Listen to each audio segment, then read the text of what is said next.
नमस्कार, राज की बात में आपका स्वागत है। पीएम मोदी को कुछ सीटें कम के आई, 4 जगह पर पूरी तरह से खुशी का माहौल हो गया। लोग ये सोचने लगे अब तो पीएम मोदी कमजोर हो गए हैं, इनको बैसाखी की जरूरत पड़ जाएगी सरकार चलाने के लिए। सबसे ज्यादा खुशी की लहर जो दौड़ी वो थे मौलाना गैंग के बीच। इन लोगों को लगने लगा अब तो हिंदुस्तान में मुस्लिम एपिजमेंट की पॉलिटिक्स ही चलेगी। न तो राम मंदिर का मुद्दा चल पाया है और न ही हिंदुत्व की लहर चल पाई है। इसलिए सबसे ज्यादा खुशी जो हुई ये मौलाना गैंग के बीच हुई। जश्न मनाने लगा कि अब पीएम मोदी थोड़े कमजोर हो चुके हैं और आगे भारतीय जनता पार्टी जो सोच रही थी पीएम मोदी के बाद इनसे भी कड़ा रुख अपनाया जाएगा, हिंदुत्व का मुद्दा चलेगा, हिंदुस्तान में अब राजनीति की धारा चेंज होगी, अब मुस्लिम केंद्रित राजनीति नहीं होगी बल्कि हिंदू केंद्रित राजनीति होगी। ये सारे विचारधाराएं धरी की धरी रह जाएगी क्योंकि भारतीय जनता पार्टी ये सोचने पर मजबूर हो जाएगा कि नहीं, मुसलमानों को नाराज नहीं किया जा सकता है। और ये 2014 से लेके 2024 तक भारतीय जनता पार्टी ने जो मुस्लिम केंद्रित राजनीति की जड़ें हिला दी थी वो फिर से जड़ मजबूत हो जाएगा। लेकिन इनके खुशियों पर भी पानी फिर गया, मातम पसरा हुआ है मौलाना गैंग के अंदर। क्यों, इसकी चर्चा बाद में करेंगे, लेकिन पहले दूसरा वर्ग भी जान ले कि उसमें विपक्षी पार्टियां भी थी। इन लोगों को लगने लगा कि पिछले 10 साल से हम परेशान हैं। किस बात के लिए? केवल इस बात के लिए नहीं कि सत्ता तक हमारी पहुंच नहीं हो रही है, बल्कि इस बात के लिए परेशान है कि पीएम मोदी ने करप्शन के खिलाफ जो मुहिम छेड़ी है उसमें बड़े बड़े नेता जेल की सलाखों के पीछे हैं और कुछ का नंबर आने वाला है। अरविंद केजरीवाल जैसा नेता यानी कि मुख्यमंत्री जेल के अंदर है और जेल जाने के कारण ही मुख्यमंत्री पद गंवाना पड़ा हेमंत सोरेन को। कई जो राज्यों के मंत्री हैं वो भी जेल के अंदर हैं और कई लोग ऐसे हैं यानी कि विपक्षी पार्टी में बैठे नेता जिनके ऊपर करप्शन के चार्जेस हैं, इन्वेस्टिगेशन हो रहा है। लाखों करोड़ रुपया जब्त किए गए इन लोगों के। ईडी ने 10 सालों में 1,07,000 करोड़ रुपए से ज्यादा की संपत्ति जब्त की है, कुर्क की है और उसके साथ 67,000 करोड़ से ज्यादा की संपत्ति को अटैच भी किया। यानी कि करीब करीब 2 लाख करोड़ मान ले तो रिकवरी भी की गई, अटैच भी किया गया। और ये सारे इन करप्ट नेताओं और इनके समर्थन से पनपे बिजनेसमैन के थे। इन सब के घरों पर छापे पड़े और कहीं 50 करोड़ कैश बरामद हुए, कहीं 200 करोड़ तक कैश बरामद हुए। इन लोगों के अंदर भी खुशी की लहर चल रही थी कि अब तो पीएम मोदी ऐसा नहीं कर पाएंगे क्योंकि इनकी सरकार में कुछ सहयोगी पार्टी होगी और उनके सहारे इनकी सरकार चलेगी। तो फिर ये करप्शन के खिलाफ इतने सख्त रुख नहीं अपना पाएंगे और इसलिए विपक्षी पार्टी के नेताओं के बीच खुशियां चल रही थी। ये जान रहे थे सरकार तो हम नहीं बनाएंगे, लेकिन फिर भी जो सरकार है यानी कि पीएम मोदी को कमजोर जरूर कर देंगे, लोकसभा में हंगामा करेंगे और फिर जो कई बिल आने वाले हैं उसको रोकने की कोशिश करेंगे। यह विपक्षी पार्टी के नेताओं के बीच चल रहा था। तो ऐसा नहीं है कि ये मोदी के सहयोगी पार्टियां यानी कि 2014 से 2024 तक जो एनडीए के पार्टनर हैं वो बहुत खुश नहीं थे। ये लोग भी खुश थे और इनको भी लग रहा था अब हमें बार्गेनिंग करने का मौका मिल जाएगा, पीएम मोदी से हम बार्गेनिंग कर सकते हैं। मंत्रालय को लेकर बार्गेनिंग करेंगे, मुद्दों को लेकर बार्गेनिंग करेंगे। और ये इन लोगों के बीच भी पिछले 10 सालों से चल रहा था कि हमें सम्मान तो मिला जब पीएम मोदी पहली बार प्रधानमंत्री बने 2014 में, पूर्ण बहुमत की सरकार थी, फिर भी इन पार्टी के नेताओं को मंत्रालय दिए गए, मंत्री बनाए गए। किसी को यह नहीं कहा गया कि जब भारतीय जनता पार्टी पूर्ण बहुमत की सरकार बना सकती है तो एनडीए की जरूरत क्या है। लेकिन इन लोगों की औकात कम थी और 2019 में जब पहले से भी ज्यादा सीटें आई तो इन लोगों की औकात और कम गई। लेकिन फिर भी मोदी ने सबको मौका दिया और ये लोग मौके से नहीं बल्कि इस बात से खुश थे कि मौका तो फिर भी मिल जाएगा, लेकिन अभी पीएम मोदी के साथ बार्गेनिंग कर सकते हैं। इसलिए विपक्षी खेमे के अंदर भी खुशी चल रही थी और उसी तरीके से एनडीए के सहयोगी पार्टियां जो मोदी के सहयोगी दल हैं वो भी खुश थे कि इस बार तो खेला होने वाला है। अब अकेले पीएम मोदी फैसले नहीं लेंगे, हम सब मिलकर फैसले लेंगे। कैबिनेट में हमें मनचाहा मंत्रालय पोर्टफोलियो चाहिए होगा और फिर लोकसभा में भी हमारी चलेगी कि कौन सा बिल पेश करना है, कौन सा बिल पास करवाना है, वो हमारे ऊपर निर्भर हो जाएगा। और इसलिए इन लोगों के अंदर भी थोड़ी खुशी नजर आ रही थी, भले ही ये दिखाने की कोशिश नहीं कर रहे थे। लेकिन इन राजनीतिक पार्टियों और फिर मौलाना गैंग के अलावा एक और जगह पर थोड़ी खुशियां दिखाई पड़ रही थी और वह है सुप्रीम कोर्ट, क्योंकि सुप्रीम कोर्ट कंट्रोवर्सी में फंसा हुआ है। पिछले 8 सालों से सुप्रीम कोर्ट पर इस बात के लिए बार बार दबाव है कि अब जुडिशियल रिफॉर्म होना चाहिए, क्योंकि एक तो बेल का खेल चलता है सुप्रीम कोर्ट के अंदर।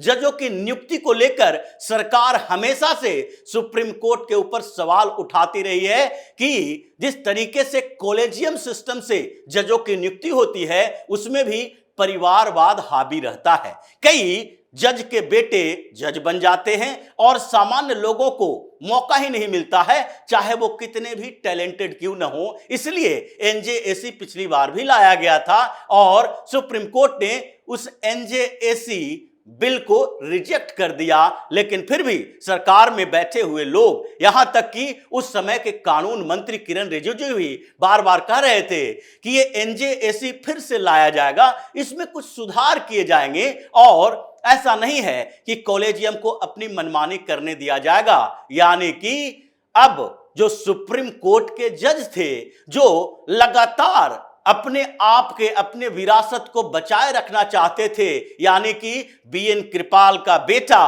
सौरभ कृपाल को भी रिकमेंडेशन किया जाएगा। चंद्रचूड़ के जूनियर चंद्रचूड़ को भी अब जज बनने की संभावना बन रही थी। यहां तक कि जस्टिस संजीव खन्ना से लेकर जस्टिस दत्त तक सारे के सारे ऐसे जज सुप्रीम कोर्ट के अंदर भी हैं और कई हाई कोर्ट में भी हैं जिनके पिताजी जज थे और जो बड़े वकील के परिवार से आते हैं, यानी कि खानदानी नियुक्तियां चल रही थी। और इसलिए जब मोदी सरकार जुडिशियल रिफॉर्म की बात कर रही थी तो जजों के बीच खलबली मची हुई थी कि क्या आगे हम ये सोच सकते हैं कि हमारा बेटा भी जज बनेगा, क्योंकि जितने ज्यादातर असफल वकील जज बन रहे थे और जो सफल वकील हैं वो जज नहीं बन रहे थे, वो जजशिप को तो रिजेक्ट कर दिया करते हैं क्योंकि करोड़ों में कमाई उनकी है, जज बन के तो वो लाखों में हो जाएगा। हाँ, ब्लैक मनी ला सकते हैं, घूसखोरी कर सकते हैं,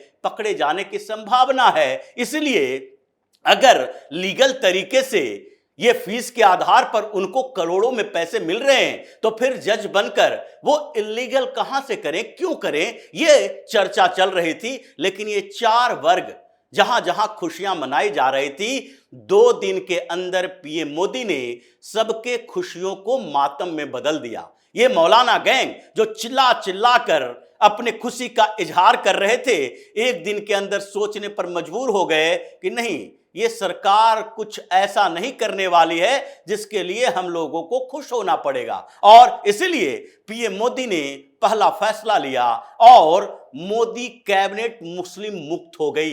एक भी मुसलमान पीएम मोदी के कैबिनेट में शामिल नहीं किया गया। सोशल मीडिया से लेकर विपक्षी खेमे तक इस बात की चर्चा हुई, दबाव बनाने की कोशिश की गई, एनडीए के पार्टनरों को भी उकसाने की कोशिश की गई, नीतीश कुमार जैसे लोगों को, चंद्रबाबू नायडू जैसे लोगों को, यहां तक कि चिराग पासवान जैसे लोगों को भी बरगलाने की कोशिश की गई कि देखो भाई, अगर एक भी मोदी कैबिनेट में मुसलमान नहीं होगा तो फिर आप लोगों को मुसलमान सपोर्ट नहीं कर सकता। लेकिन फिर भी ये कामयाब नहीं हुआ, मोदी उसी तरीके से आगे बढ़ते रहे। विपक्षी खेमे में जो खुशी की लहर थी इस बात को लेकर के कमजोर हो जाएंगे, वो भी मातम में बदल गया, क्योंकि पीएम मोदी ने कोई कंप्रोमाइज नहीं किया, सख्त रुख अपनाया और अपने मंत्रिमंडल के चयन में भी पूरी तरीके से अपनी मर्जी चलाई। और इन लोगों को जो लग रहा था नीतीश कुमार डिमांड करेंगे, चंद्रबाबू नायडू डिमांड करेंगे, कोई डिमांड नहीं हुआ। और फिर पीएम मोदी ने जो अपना कैबिनेट चुना वो उन विश्वस्त और अनुभवी लोगों को ही अपने साथ रखा कि इंटरनल एक्सटर्नल दोनों सिक्योरिटी पर कोई कंप्रोमाइज नहीं किया जाएगा। एक्सटर्नल सिक्योरिटी के लिए पहले से जो राजनाथ सिंह रक्षा मंत्री थे, आज भी रक्षा मंत्रालय उनके जिम्मे दिया गया और यहां तक कि विदेश मंत्री भी डॉक्टर एस जयशंकर को ही बनाया गया। इंटरनल सिक्योरिटी के लिए जो अलग अलग चैलेंजेज हैं, पहला चैलेंजेज तो इंटरनल सिक्योरिटी को ये जो सारे जिहादी संगठन हैं वही चैलेंज पैदा करते हैं। इसके लिए अमित शाह को फिर से गृह मंत्रालय दी गई और साथ ही फिनेंशियल सिक्योरिटी चाहिए और उसके लिए जो कई विकास की योजनाएं हैं अभी पेंडिंग पड़ी है, आगे और काम करना है। निर्मला सीतारमण को भी उसे फिनांस विभाग दिया गया है और साथ ही नितिन गडकरी जैसे व्यक्ति जो कि इस समय सबसे ज्यादा विकास करने वाले मंत्री माने जाते हैं, जिन्होंने ट्रांसपोर्ट में क्रांतिकारी परिवर्तन किया, हाईवे में क्रांतिकारी परिवर्तन किया, अब हाइड्रोजन से चलने वाली कार के प्रोजेक्ट पर काम हो रहा है। अभी ई व्हीकल तो मार्केट में जिस तरह आ रहा है, अरब देश भी परेशान है कि अब उनके पेट्रोल की डिमांड कम हो जाएगी और यूरोप अमेरिका भी परेशान है कि इस तरह के अगर क्रांतिकारी परिवर्तन हिंदुस्तान में होगा तो हम लोगों के ऊपर से निर्भरता कम हो जाएगी। इसलिए नितिन गडकरी को भी वो जिम्मेदारी दी गई, यानी एक्सटर्नल सिक्योरिटी, इंटरनल सिक्योरिटी दोनों ही मसले पर पीएम मोदी ने मजबूती दिखाई और ये मजबूती देखते हुए सुप्रीम कोर्ट के जज भी इस बात के लिए हैरान, परेशान, टेंशन में है कि जुडिशियल रिफॉर्म भी आकर रहेगा। पीएम मोदी ने सख्त संदेश दिया है, कड़ी चेतावनी दी है और उन सारे सहयोगी दलों को भी चेतावनी दे डाली है कि अगर आप हमारे साथ हो तो हमारे विकास के, हमारे देश के, भारतीय जनता पार्टी के वो सारे मुद्दों के साथ सहमति दो।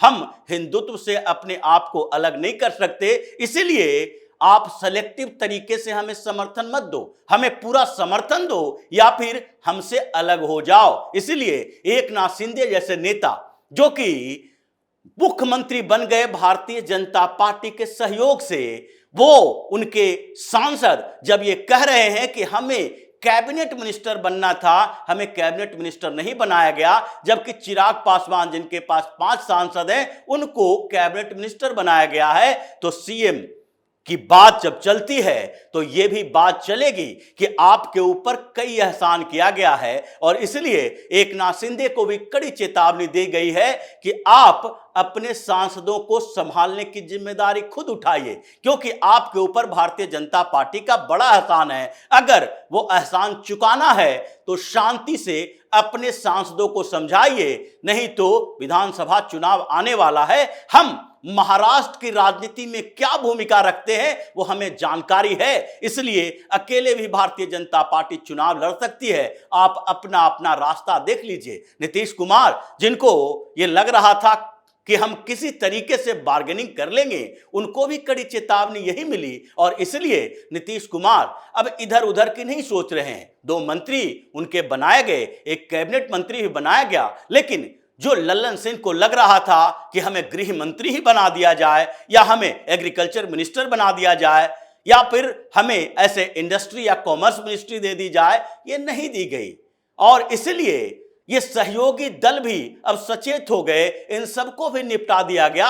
मोदी के साथ रहना है तो मोदी के अनुसार चलना पड़ेगा, आप अपनी मनमानी नहीं कर सकते। इसलिए सुप्रीम कोर्ट को भी ये लगने लगा है कि अब जुडिशियल रिफॉर्म आएगा, क्योंकि जुडिशियल रिफॉर्म के मुद्दे पर कई ऐसी पार्टियां हैं विपक्ष की, वो भी सहयोग देने के लिए तैयार होती है। यहां तक कि कम्युनिस्ट पार्टी ने भी पिछली बार एनजेएसी का समर्थन किया था। कम्युनिस्ट पार्टी के जितने घटक हैं उन सब ने समर्थन किया था। कई और पार्टी के अंदर के कई नेता जुडिशियल रिफॉर्म चाहते हैं और इन लोगों को साथ में लिया जा सकता है। इसलिए सुप्रीम कोर्ट के जज भी हैरान हैं, परेशान हैं। एक साथ 2 दिन के अंदर पीएम मोदी ने एक एक करके सबको निपटा दिया है और सख्त संदेश दिया है, कड़ी चेतावनी दी है कि आगे भी ऐसे ही सरकार चलेगी। पीएम मोदी और एग्रेसिव और ज्यादा मजबूत होकर उभरे हैं। तो इसी तरह की खबरों के साथ फिर से हाजिर होंगे। तब तक के लिए बने रहिए हमारे साथ और देते रहिए हमें सहयोग, ताकि इसी तरह की खबर हम आपके लाते रहें। धन्यवाद।